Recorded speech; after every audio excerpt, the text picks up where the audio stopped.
મારે સ્કૂલનું વેકેશન હોવાથી હું કાકાના ઘરે ગામડે ગઈ હતી. મારા કાકાના પગમાં ખૂબ જ દુખાવો હતો, એટલે જ મારા કાકી અને મારા કાકાના પગની રોજ માલિશ કરતા હતા અને જ્યારે તેમને પગમાં આરામ થાય પછી સૂઈ જતા હતા.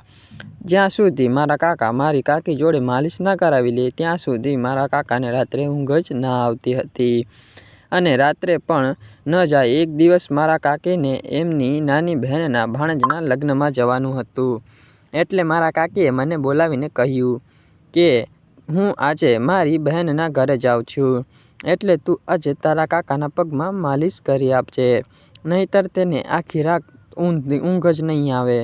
ત્યાર પછી રાત થવા આવી. જ્યારે મેં બધા માટે જમવાનું બનાવ્યું, મેં અને મારા કાકાએ સાથે ભોજન કરી લીધું.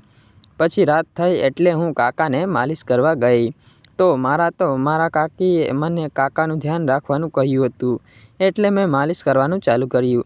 મિત્રો, આ સ્ટોરી કેવી લાગી રહી છે કમેન્ટ બોક્સમાં જરૂરથી કહેજો. અને કાકા બહુ વિચિત્ર હતા અને આમાં તેનો વાંક બિલકુલ ન હતો.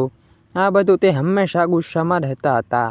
પહેલાં કાકી એટલે મારા કાકીની પહેલી પત્ની ખૂબ જ સારી સ્ત્રી હતી અને જ્યારે અમારા કાકાને કોઈ સંતાન ન હતું અને તેથી મારા કાકાએ ફરીથી બીજા લગ્ન કરેલા, પરંતુ મારા બીજા કાકીને પણ કોઈ સંતાન ન હતું. સામેના લોકો મહેણા મારતા હતા, એટલે મારા કાકાએ કાકીને એના ઘરમાંથી કાઢી મૂક્યા. મારા કાકા કાકીને ખૂબ જ પ્રેમ કરતા હતા. પછી ઘરના લોકોએ મારા કાકા અને કાકીને ખૂબ જ સમજાવ્યા, એટલે પછી મારા કાકાએ બીજા લગ્ન કર્યા અને એ કાકી પણ ખૂબ જ સારા હતા. તે મારું ખૂબ જ ધ્યાન રાખતા હતા, જાણે હું એમની દીકરી હોઉં. એટલે મને પણ અહીંયા રહેવું ખૂબ જ ગમતું હતું. મને મારા મમ્મી પપ્પા ક્યારેય યાદ નહોતા આવતા. મિત્રો, બેલ આઇકનને ઓલ પર સેટ જરૂરથી કરી દેજો, જેથી કરીને નોટિફિકેશન જલ્દી મળી જાય નવા વિડીયોનું. મારા પપ્પાના અવસાન પછી મારા કાકાએ મને એમના ઘરે લાવી દીધી અને મારી બધી જ જવાબદારીઓ લીધી. મારા કાકીએ મારી બધી જ સાર સંભાળ રાખી. હું કાયમ માટે અહીં જ રહું છું. મારા કાકા અને મારી કાકી મારું બધું જ કામ કરે છે. ખૂબ જ દયાળુ હતા, એટલે હું મારા કાકીની બધી જ વાત માનતી હતી. હું કામ કરતી કારણ કે એના નસીબમાં મારા કાકાની સેવાનું કરવાનું લખ્યું હતું. મારા કાકી આખો દિવસ મારા કાકાની સેવા જ કરતા હતા. એમને પણ એક દીકરી હતી, એટલે તે મને પણ તેની દીકરીની જેમ જ રાખતા હતા અને અમારો પરિવાર સેવા કરવાનું લખ્યું હતું.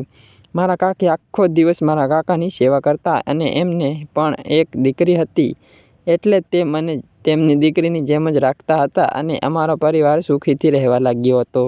મિત્રો, આ નાનકડી વાર્તા તમને કેવી લાગી તે કમેન્ટ બોક્સમાં જરૂરથી જણાવજો. ફરી મળીશું કાલે એક નવા વિડીયો સાથે. ત્યાં સુધી આવજો અને બેલ આઇકન ઓલ પર જરૂરથી સેટ કરી દેજો, જેથી નવા વિડીયો તમને જલ્દી મળી જાય. Bye bye, Tata.